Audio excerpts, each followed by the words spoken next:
આજથી વાહન ચાલકો માટે હેલ્મેટ ફરજિયાત. હેલ્મેટ નહીં પહેરશો તો ભરવો પડશે દંડ.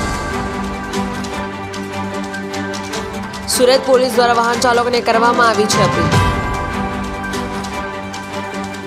તમામ વાહન ચાલકો હેલ્મેટ પહેરીને વાહન ચલાવે તેવી અપીલ.